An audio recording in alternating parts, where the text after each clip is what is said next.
Hello friends, स्वागत है आपका हमारी भास्कर क्लासेज पर। हमारी कुछ टाइम से वीडियो नहीं डल रही।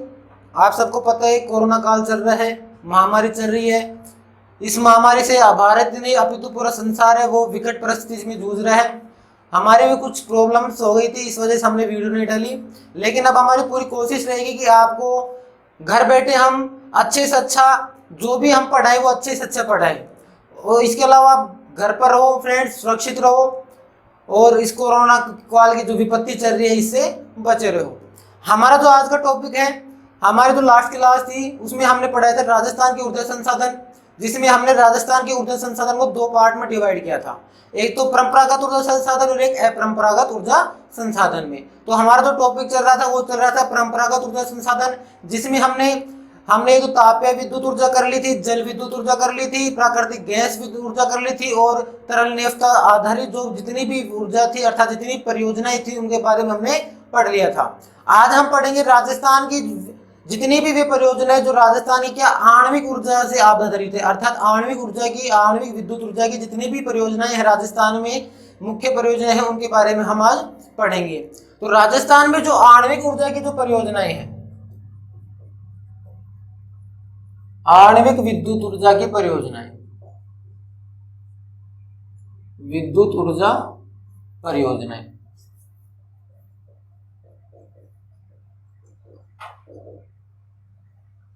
अर्थात राजस्थान में मुख्य रूप से कितनी आणविक विद्युत परियोजनाएं? तो राजस्थान में मुख्य रूप से दो आणविक विद्युत परियोजनाएं हैं। एक तो है रावत भाटा आणविक विद्युत ऊर्जा परियोजना और सेकंड है Banswara nuclear power plant, Banswara nuclear power project या बांसवाड़ा आणविक विद्युत ऊर्जा परियोजना है। ये जो बांसवाड़ा आणविक विद्युत ऊर्जा परियोजना है इसके बारे में फ्रेंड दो ही बातें मुख्य है। क्या क्या? पहली तो यह है कि ये जो बांसवाड़ा न्यूक्लियर पावर प्रोजेक्ट है निर्माणाधीन है, अर्थात इसका पूर्ण निर्माण नहीं हुआ है, निर्माणाधीन है ये परियोजना। और सेकंड, इसकी दो यूनिटों की स्थापना की जाएगी पहले, जिससे प्रत्येक यूनिट से लगभग 700 मेगावाट विद्युत उत्पादन का क्या जाएगा लक्ष्य प्राप्त किया जाएगा। तो बांसवाड़ा जो न्यूक्लियर पावर प्रोजेक्ट है, नाम से है कि बांसवाड़ा न्यूक्लियर पावर प्रोजेक्ट कहां पर स्थापित है? राजस्थान में बांसवाड़ा जिले में स्थापित है और ये एक निर्माणाधीन जो है परियोजना है। और इसमें सर्वप्रथम दो यूनिट से लगभग प्रत्येक यूनिट से 700 मेगावाट विद्युत का उत्पादन किया जाएगा। इसी कितनी इकाइयों का पहले संचालन किया जाएगा? 2 इकाइयों का संचालन किया जाएगा। तो बांसवाड़ा जो न्यूक्लियर पावर प्रोजेक्ट है इसके बारे में अधिक जानकारी नहीं है, इसके बारे में सिर्फ 2 ही जानकारी है। पहली तो निर्माणाधीन परियोजना है और सेकंड इसकी पहले कितनी 2 यूनिटों का क्या किया जाएगा निर्माण किया जाएगा, जिसमें प्रत्येक यूनिट से कितनी प्राप्त की जाएगी 700 मेगावाट विद्युत ऊर्जा क्या किया जाएगा लक्ष्य किया जाएगा। जो सेकंड है हमारी रावत भाटा न्यूक्लियर पावर प्रोजेक्ट या रावत भाटा आणविक विद्युत ऊर्जा परियोजना, ये इंपॉर्टेंट है, एग्जाम की दृष्टि से क्या है इंपॉर्टेंट है, क्योंकि इसमें इसकी जितनी भी बातें हैं जितनी मैं आपको बताऊंगा वो सारी इंपॉर्टेंट है और एग्जाम से बहुत ही अच्छी हैं। पहले तो रावत भाटा जो न्यूक्लियर पावर प्रोजेक्ट है ये कहां पर है? तो ये राजस्थान में कहां पर है? चित्तौड़गढ़ में। राजस्थान में कहां पर स्थापित है? ये चित्तौड़गढ़ जिले में क्या है यह स्थापित है। और जो रावत भाटा है चित्तौड़गढ़ में एक स्थान का नाम है रावत भाटा और वहीं पर यह स्थापित है आणविक विद्युत ऊर्जा परियोजना और उसी के नाम पर क्या है रावत भाटा, इसका नाम पड़ा है रावत भाटा आणविक विद्युत ऊर्जा परियोजना। और ये रावत भाटा जो स्थान है यह कोटा जिले के समीप है। किसके समीप है? कोटा जिले के समीप है। कोटा जिले से लगभग 65 किलोमीटर दूरी पर ये क्या है स्थापित है कौन? रावत भाटा आणविक न्यूक्लियर पावर प्रोजेक्ट। तो पहली बार रावत भाटा में क्या किया? राजस्थान के किस जिले में है? तो इसकी जो स्थापना है रावत भाटा न्यूक्लियर पावर जो प्रोजेक्ट है वो कहां पर है? चित्तौड़गढ़ जिले में स्थापित है। सेकंड बात क्या कि इसकी स्थापना कब की गई? तो रावत भाटा की स्थापना की गई थी सन 1965 में। सन 1965 में इसकी स्थापना की गई थी और कनाडा के सहयोग से क्या की गई थी? इसकी स्थापना की गई थी। तो जो रावत भाटा है वो राजस्थान की स्वदेशी परियोजना नहीं है, अपितु ये कनाडा के सहयोग से क्या की गई है? स्थापित की गई है। कौन सी? रावत भाटा न्यूक्लियर पावर प्रोजेक्ट। और ये 1965 में क्या की? इसकी स्थापना की गई। सेकंड इंपॉर्टेंट बात है वो क्या है कि यह राजस्थान की क्या है? राजस्थान की प्रथम न्यूक्लियर पावर प्रोजेक्ट है, अर्थात राजस्थान की प्रथम आणविक विद्युत ऊर्जा क्या है, ये परियोजना है। कौन सी? रावत भाटा न्यूक्लियर पावर प्रोजेक्ट है। रावत भाटा आणविक विद्युत ऊर्जा परियोजना राजस्थान की प्रथम आणविक विद्युत ऊर्जा परियोजना है, जिसकी स्थापना 1965 में कनाडा के सहयोग से चित्तौड़गढ़ जिले में की गई। सेकंड इंपॉर्टेंट बात क्या कि यह भारत की प्रथम है, भारत की प्रथम, दो क्षेत्रों में भारत की प्रथम आणविक विद्युत ऊर्जा परियोजना जाती है। कौन कौन सी? पहली क्या कि यह भारत की ऐसी आणविक विद्युत ऊर्जा, पहली ऐसी आणविक विद्युत ऊर्जा परियोजना है जिसमें ड्यूटेरियम ऑक्साइड का उपयोग किया जाता है आणविक विद्युत ऊर्जा प्राप्त करने के लिए, अर्थात D2O, ड्यूटेरियम ऑक्साइड या दाबित भारी जल या गुरुजल इसका अन्य नाम है। एक दूसरे को कहा जाता है deuterium oxide, deuterium oxide. Second इसका नाम है D2O का नाम है दाबित भारी जल।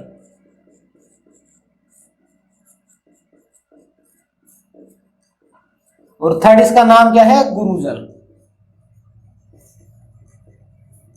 तो अलग अलग किताबों या अलग अलग जगह आपको अलग अलग मिलेगा। कैसे मिल जाएगा कि जो रावत भाटा आणविक विद्युत परियोजना है वो भारत की प्रथम ऐसी परियोजना है जिसमें दाबित भारी जल का उपयोग किया गया है। ये ऐसे मिल सकता है कि भारत की ऐसी प्रथम परियोजना है जिसमें गुरु जल का उपयोग किया गया है या D2O का क्या किया गया है, उपयोग किया गया है। और सेकंड, ये किस क्षेत्र में भारत में अपना पहला स्थान रखती है? तो जो ये रावत भाटा आणविक न्यूक्लियर पावर प्रोजेक्ट है, ये राजस्थान भारत की प्रथम ऐसी आणविक विद्युत परियोजना है जो बेहद ही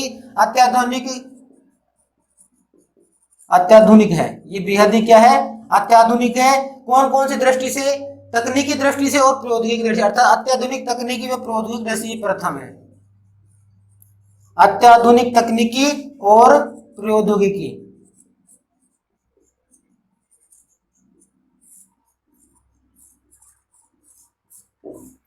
तो यह भारत में अपना प्रथम स्थान दो बातों में रखती है। पहला तो ये भारत की प्रथम ऐसी परियोजना है आणविक विद्युत परियोजना जिसमें D2 अर्थात दाबित भारी जल या गुरुजल ड्यूटेरियम ऑक्साइड का किया जाता है, प्रयोग किया जाता है। और भारत की प्रथम अत्याधुनिक तकनीकी और प्रौद्योगिकी से यह क्या है, यह जो परियोजना है ये निर्मित है। यह भारत की प्रथम है, लेकिन सॉरी ये राजस्थान की क्या है? प्रथम आणविक परियोजना है। और अगर आपसे पूछ ले कि भारत की प्रथम आणविक परियोजना कौन सी है, भारत की जो प्रथम है, भारत की जो प्रथम आणविक न्यूक्लियर पावर प्रोजेक्ट है वो कौन सा है? तो वो महाराष्ट्र में स्थापित है जिसका नाम है तारापुर। तारापुर कहां? महाराष्ट्र में। तो ये भारत की, अगर आपसे एग्जाम में ऐसे पूछ ले कि भारत की प्रथम आणविक विद्युत ऊर्जा परियोजना कौन सी है, तो भारत की प्रथम आणविक विद्युत ऊर्जा परियोजना तारापुर महाराष्ट्र। और भारत की सेकंड कौन सी है? रावत भाटा जो चित्तौड़गढ़ में स्थापित है। और रावत भाटा राजस्थान की प्रथम क्या है? आणविक विद्युत ऊर्जा परियोजना है।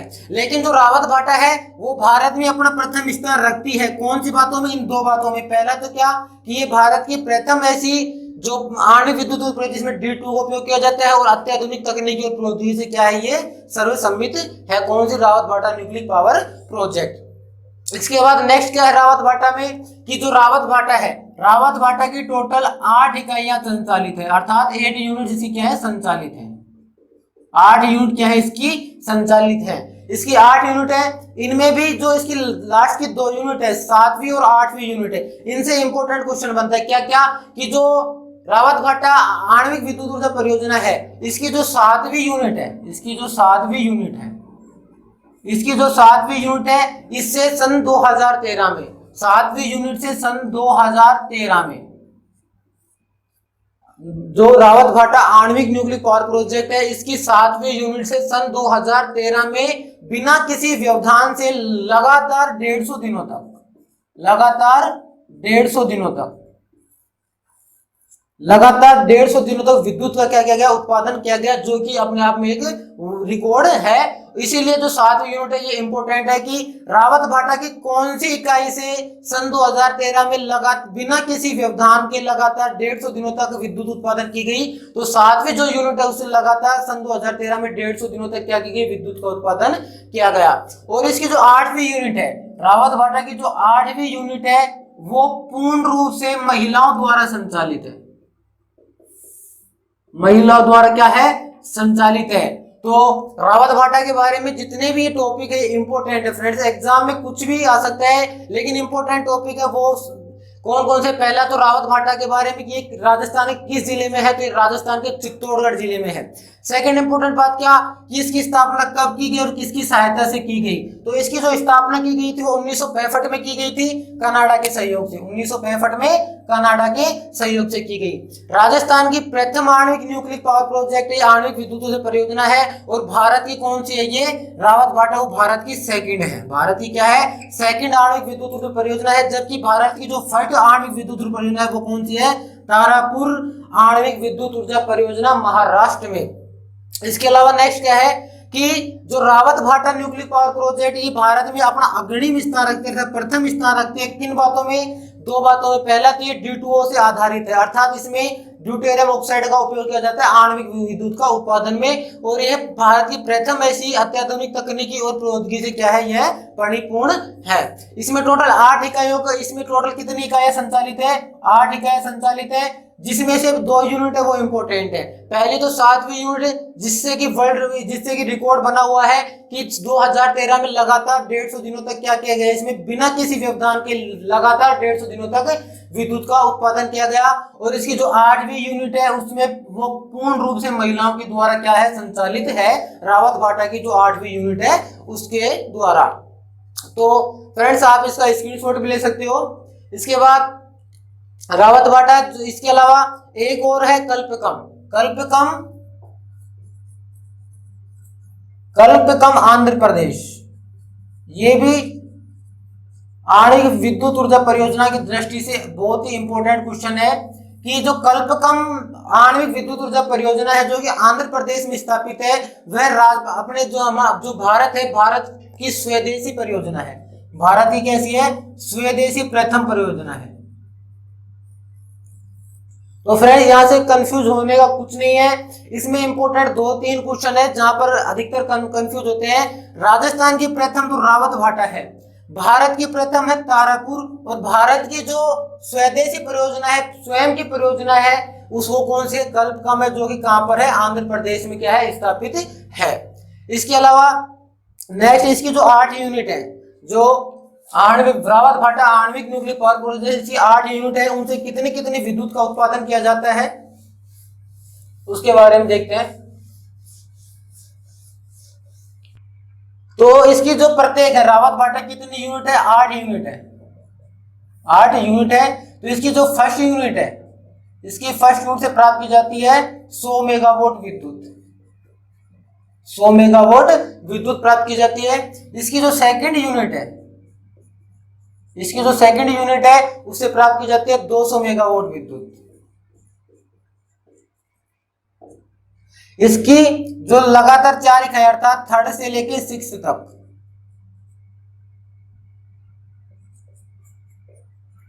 इसकी जो 4 इकाई है अर्थात 3rd, 4th, 5th और 6th, इन 4 इकाइयों से 220 मेगावाट विद्युत उत्पादित की जाती है, अर्थात प्रत्येक से 220 मेगावाट क्या किया जाता है उत्पादन किया जाता है। इसकी दो लास्ट है 7th और 8th,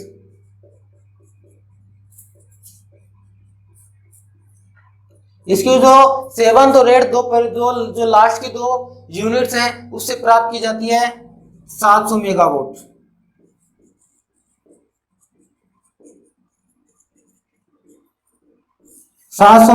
प्रत्येक यूनिट से प्राप्त की जाती है। और इसमें इंपोर्टेंट क्या है, जो 7वीं है उसने 2013 में लगातार 150 दिनों तक क्या किया था, बिना व्यवधान के विद्युत का उत्पादन किया था। और 8 तो इसकी यूनिट है वो पूर्ण रूप से क्या है महिलाओं द्वारा संचालित, महिलाओं द्वारा संचालित। तो ये फ्रेंड्स इसकी यूनिट्स के बारे में हो गया कि जो रावत भाटा न्यूक्लियर पावर प्रोजेक्ट है उसकी 8 यूनिट है, प्रत्येक यूनिट से कितनी कितनी विद्युत का उत्पादन किया जाता है। तो फ्रेंड्स ये हमारा जो टॉपिक चल रहा था परंपरागत ऊर्जा संसाधन वो खत्म होता है। इसके बाद हम नेक्स्ट पढ़ेंगे क्या, जो हमारे गैर परंपरागत ऊर्जा संसाधन है उनके बारे में। राजस्थान के जो गैर परंपरागत ऊर्जा संसाधन है, गैर परंपरागत परागत ऊर्जा संसाधन।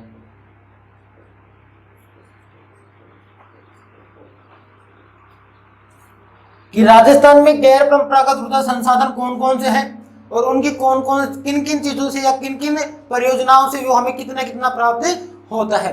तो हमने पहले पढ़ा था कि गैर परंपरागत संसाधन का अन्य नाम है कौन कौन से। एक तो कहा जाता है नवीनीकरण संसाधन, नवीनीकरणीय संसाधन, और दूसरा इनका क्या नाम है, इनका नाम है वैकल्पिक संसाधन।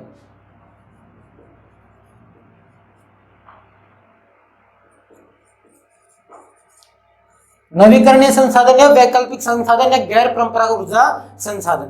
तो पहली इंपॉर्टेंट बात क्या कि जो गैर परंपरागत ऊर्जा संसाधन है, तो गैर परंपरागत ऊर्जा संसाधन है तो राजस्थान में एक संस्था है, अर्थात गैर परंपरागत ऊर्जा संसाधनों के विकास की संस्था है राजस्थान में।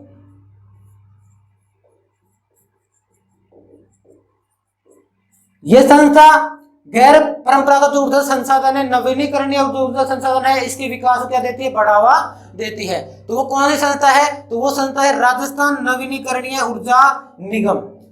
राजस्थान नवीकरणीय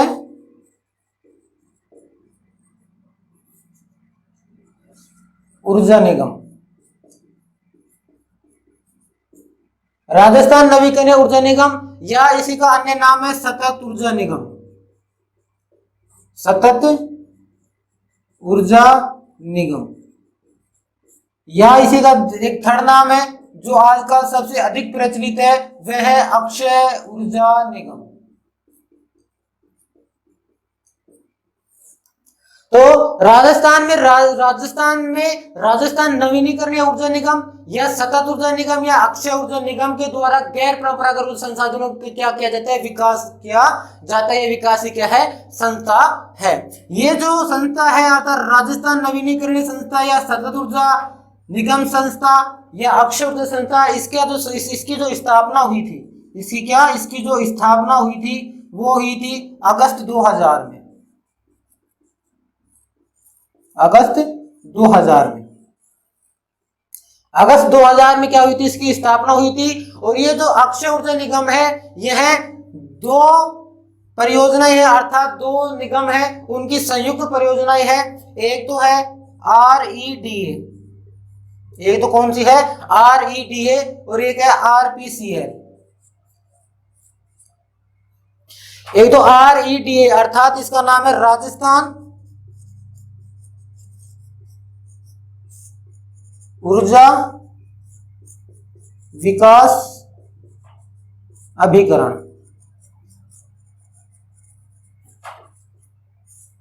और RPCL इसका नाम है राजस्थान पावर कॉर्पोरेशन लिमिटेड।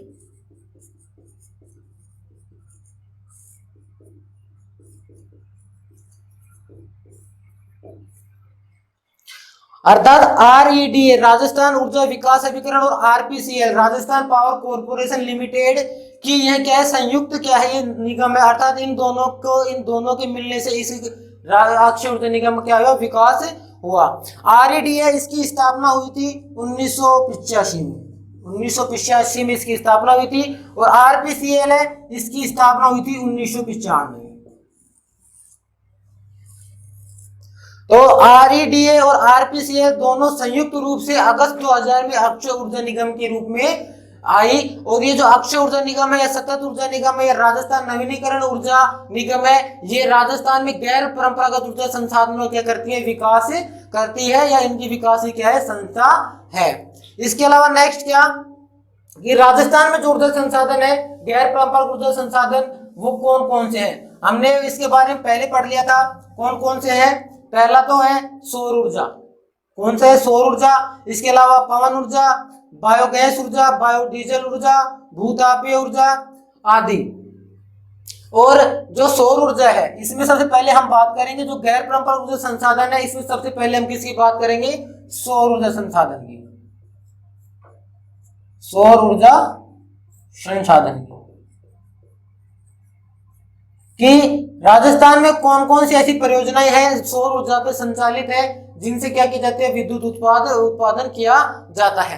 पहली बात तो इंपॉर्टेंट क्या, सौर ऊर्जा संसाधन में कि जो राजस्थान है, राजस्थान का प्रथम स्थान है भारत में सौर ऊर्जा उत्पादन में। राजस्थान का क्या है, प्रथम स्थान है सौर ऊर्जा उत्पादन में। और राजस्थान में जो सौर ऊर्जा प्राप्त की जाती है वो की जाती है सौर अर्थात सूर्य से जो विकिरण प्राप्त होती है उनसे जो ऊर्जा प्राप्त की जाती है वो प्राप्त की जाती है 1665 मेगावाट। 1665 मेगावाट विद्युत उत्पादन की जाती है, जो कि कुल विद्युत उत्पादन का कितना परसेंट है, 4.45%। जो कुल विद्युत उत्पादन का 4.45 है, कहीं के आपको 4.46% लिखा मिलेगा। गैर परंपरागत ऊर्जा संसाधन, ये नवीनीकरण ऊर्जा संसाधन, इसका एक हाल ही में एक अर्थात करंट का एक क्वेश्चन है क्या, कि जो नवीनीकरणीय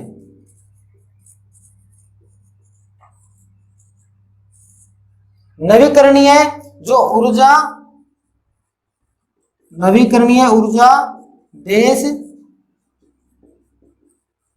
आकर्षितता सूचकांक 2021, नवीनीकरणीय ऊर्जा देश आकर्षितता सूचकांक 2021।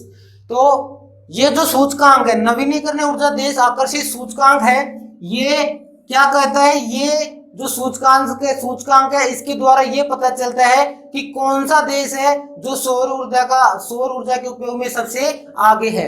तो नवीनीकरणीय ऊर्जा देश आकर्षित सूचकांक 2021 में भारत का कौन सा स्थान है, भारत का 3rd स्थान है। भारत का कौन सा स्थान है, भारत का 3rd स्थान है। और इस सूचकांक में जो पहले स्थान पर है वो कौन है, इस सूचकांक के 1st स्थान पर अमेरिका है। इसके जो 1st स्थान पर क्या है, अमेरिका है। तो गैर परंपरागत ऊर्जा संसाधन वो करंट से जोड़कर भी क्वेश्चन पूछा जा सकता है कि जो नवीनीकरणीय ऊर्जा देश आकर्षित सूचकांक 2021 है उसमें पहले स्थान पर कौन सा देश है, अमेरिका देश। यह ऐसे पूछ लिया जाए कि नवीनीकरणीय ऊर्जा देश आकर्षित सूचकांक 2021 में भारत का कौन सा स्थान है, तो भारत का कौन सा स्थान है, 3rd स्थान है। तो फ्रेंड्स ये होगा गैर परंपरागत ऊर्जा संसाधन के बारे में नॉर्मल डिटेल्स। अगली जो क्लास होगी उसमें हम सौर ऊर्जा संसाधन या सौर ऊर्जा की जितनी भी राजस्थान में परियोजनाएं हैं उनके बारे में विस्तृत से अध्ययन करेंगे।